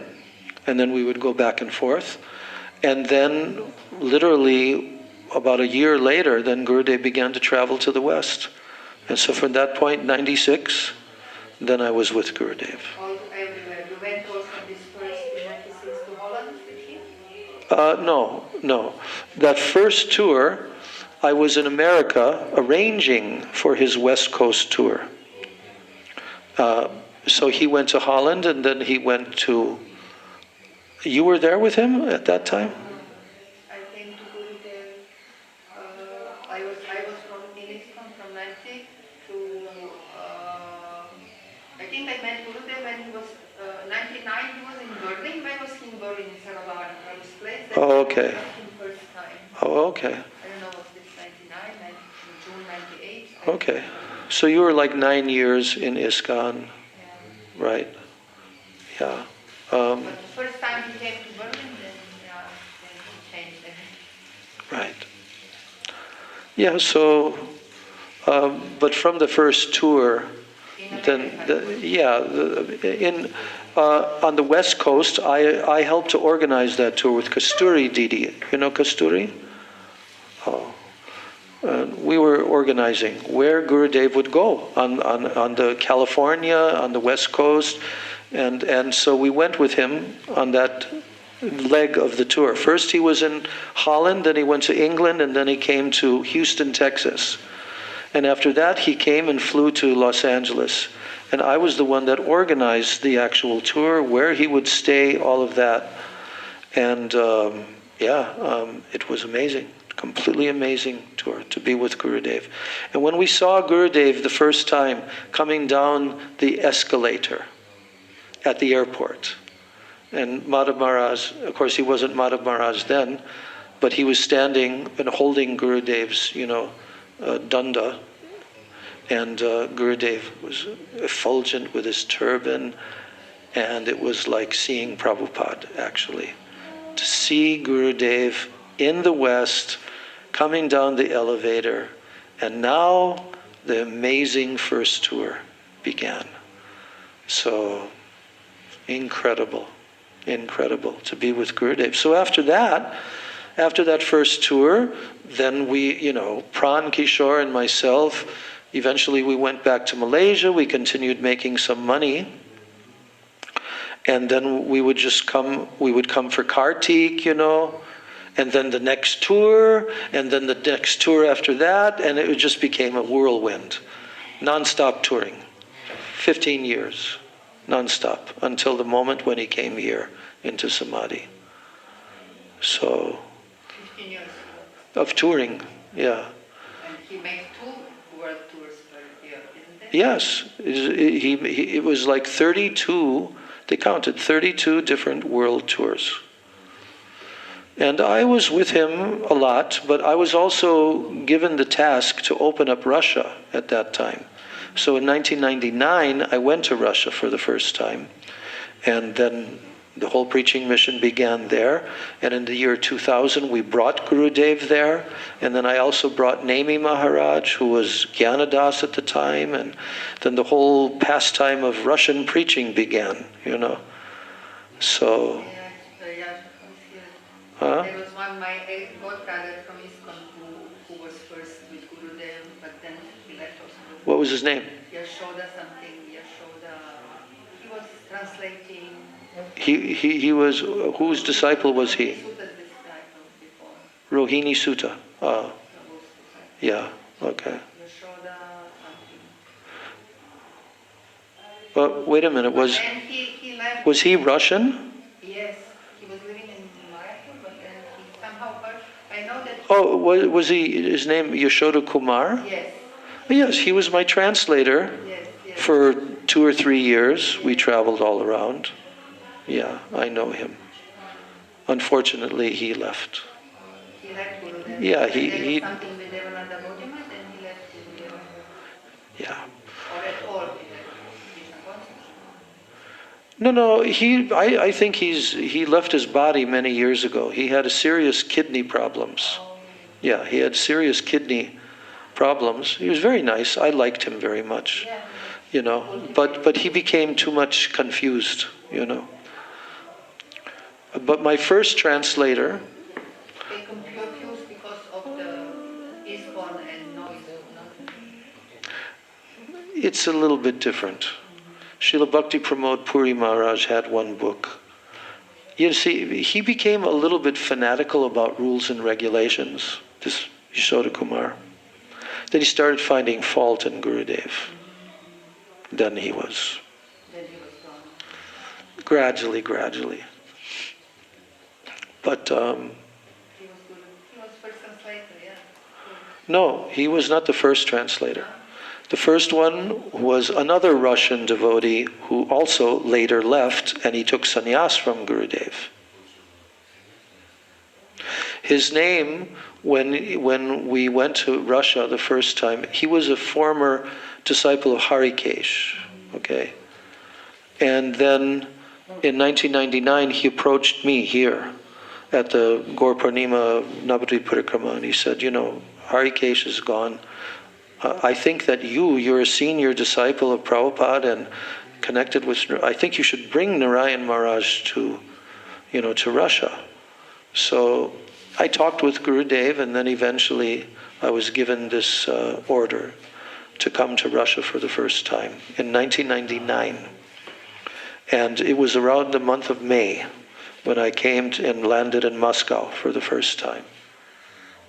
And there was already groups of devotees who were waiting because Harikesh had left like a year and a half or 2 years before that, you know. So this devotee's name was Ananta Shai. He was a Harikesh disciple, and then he got initiated by Gurudev, my first translator I'm talking about. Then he became Ananta Krishna. And then after that, like 3 years later, he got sannyas from Gurudev and he became Bhaktivedanta Radanti. But he only kept his sannyas for like a year and a half, and then he went mad and was gone. But he's the person that was my first translator traveling with me. And so from 1999, I traveled in Russia almost every single year, you know, especially the first 2-3 years, giving many months, especially in the summer season, traveling in Russia, all around Russia. But Gurudev, we brought him there in the year 2000. That's a whole beautiful story, how Gurudev came. And there was at least 200 devotees got initiated by him at that festival.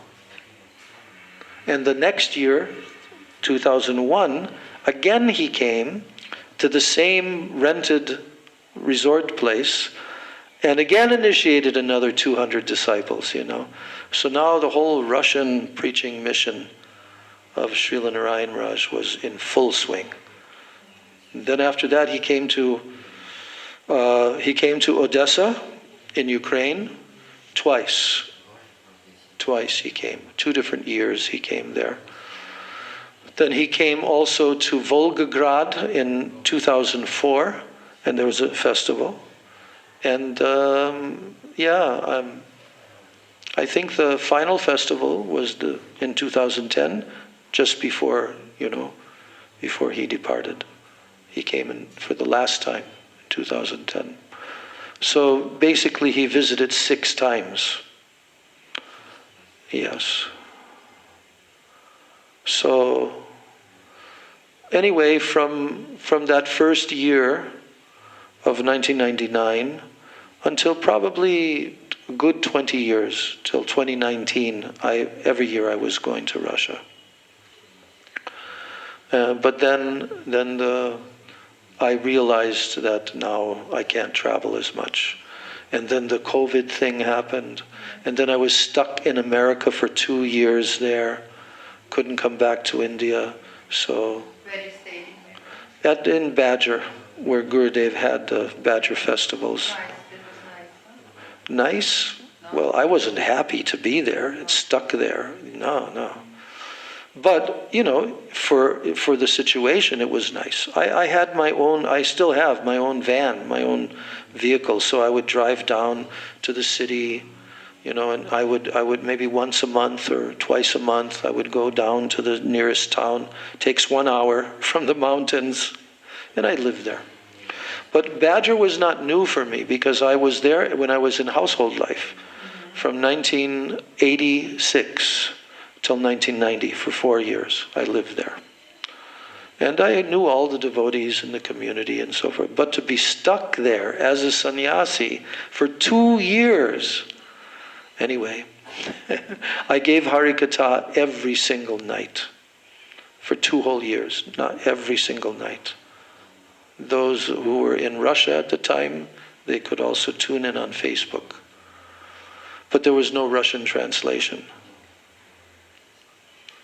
Gurudev probably wanted you help his devotees there for 2 years. Because this is not different from Govardhan. Yeah. But my heart was broken to not be able to come back to India. Because for all those years, I was coming back at least twice a year. I would go out traveling, then I'd come back. Then I'd stay in my room in Rup Sanatan. Then I'd go out traveling again and come back.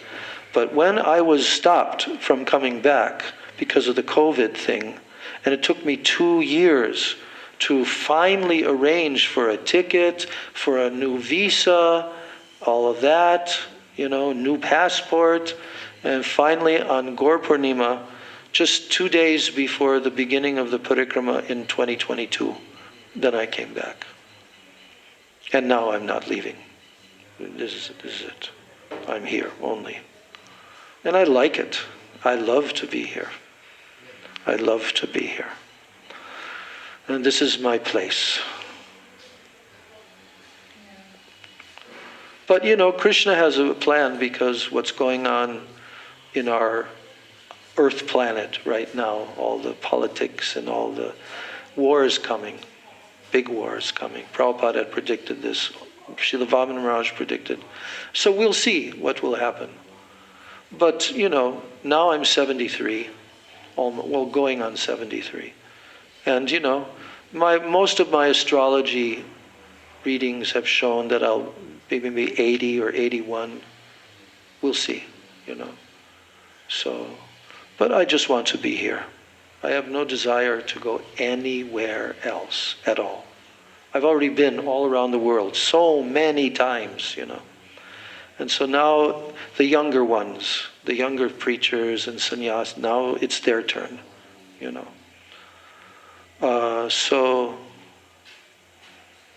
I have my books, a big, huge bookshelf in my room. And I want to go deep into all of these books. That's what I'm doing. And chanting.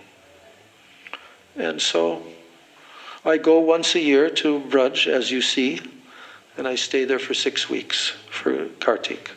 And then I come back. And then I'm here for 10.5 months, and then again I go there. That's it. I may go for a trip to Puri sometime. I'll see. I may. It's very easy, no? There is riders, is a train, direct train to Puri. Oh, I've been on that train before. It's an overnight train. Yeah, it's very nice. Yeah, once a week only. Yeah. So, but if I go, generally I fly. My body cannot take all of this kind of travel anymore. So I just fly to Bhubaneswar. And then from there I take taxi and then I'm in Puri. Yes, so that's the story. Just one. When Sridhar Maharaj was here, then you was also going there to his mark. Well, here's the thing. The first time that I met Srila Sridhar Maharaj was in 1979, 2 years after Prabhupada's Samadhi. And I knew about him. And I wanted to meet him. So I've also told these stories many times, but I finally came, I found out, I didn't even know where he was. But I was in Mayapur as a brahmachari in 1979. Then I found out from my godbrother, who was Bengali, Subhag Swami, that he was coming here regularly. So I said, I want to come. So we came to see Srila Sridhar Maharaj. And so that year, 1979, I came on 3 times to see him. And one of the times I just brought another devotee with me. And he sat with us for like an hour. I even tape recorded the conversation. And then after that, I went on there was a boat, big boat, that was traveling on the Ganga. And I went for 6 months on that boat, going north in the summer and then in the winter, like now, going south all the way to the ocean, Sagar Island, Sagar Mela. So for 6 months we were doing some kirtan in all the villages bordering. So then that was that was the winter and the beginning of 1980. Then in 1980, then in 1980, the whole guru thing in ISKCON was going on in full swing at that point. They had 11 Vyasasans for the 11 gurus, and You could not. no, none of us could. It was just ridiculous. Anyway, I stuck it out, but then in 1980, I entered Grihastha Ashram after 10 years of being a brahmachari. But mainly because I was realizing that there's no place for us now. It's not like before. You have to be under one of these people, So there's so many stories. I've actually got a tape recorded, I can send it to you. One devotee tape recorded me last year. And he wanted to hear my whole story because he's doing research. He's in ISKCON. And I spoke for about 6 hours. My whole history and all of that. So. And how long you was in Grihastha Ashram? For about 14 years. Mm-hmm. And all that was with Gurudev then also? No. It was before Guru? No, before I came to Gurudev. Because Gurudev, I didn't really physically come to him until, like I said, 88 when I first met him, like that. But I was connected with him and had my relationship with him, but I hadn't stayed with him very long until after that. So in 1994, which was the last year of my Grihastha Ashram, then I came for the Brajmandala Parikrama, and after that, then I became Vanaprastha, and then for like 8 years almost. And then I became sannyasi in 2002. So many years with Gurudev, many years. So 1988 is the point at which I consider that now I was with him, because I actually physically connected and everything. So from 1988, it will be what, let's see, 98, 2008, in 2028, it'll be my 40th anniversary of being with Gurudev. But so many festivals all around the world, traveling with Gurudev, so many Harikatha festivals and parikrama every year. So That's the story. Any other questions? The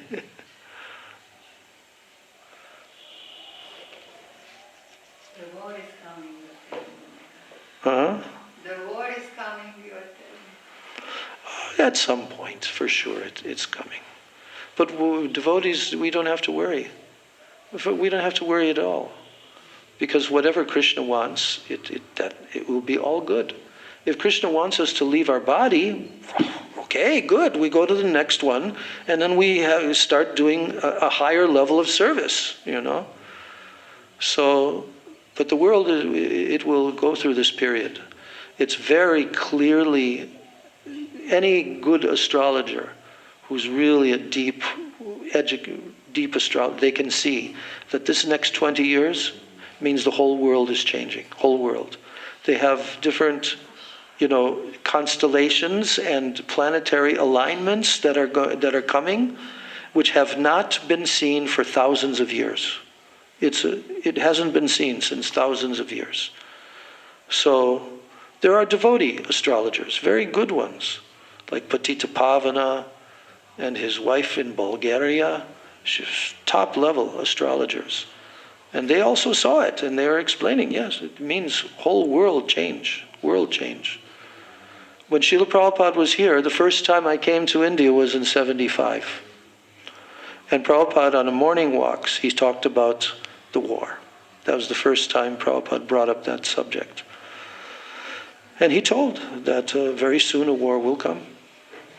And he said that all these big cities, they will be finished. He made many different predictions. But there's other shastras also that predict the future, Bhavishya Purana and others. And in the Tamil language, Tamil Nadu, they have shastras that also show the future. So this is an extremely good period, you know that. This is Mahaprabhu's. He is bringing this about so that the world will explode with Krishna consciousness. You see? It's all going on under Mahaprabhu's plan. It's all auspicious, all auspicious. But there will be a lot of suffering, of course. The jivas have been suffering for so many lifetimes. But it will be a very great, very fortunate period that's coming now. And the year is approximately 2043 to 2045, when everything will be completed, the whole cycle. But Prabhupada told us, he said in the future, millions of people will come to us, millions of people.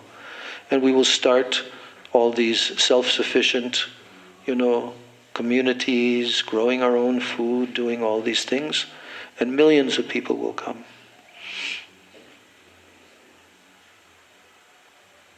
So I guess we had 2 classes today.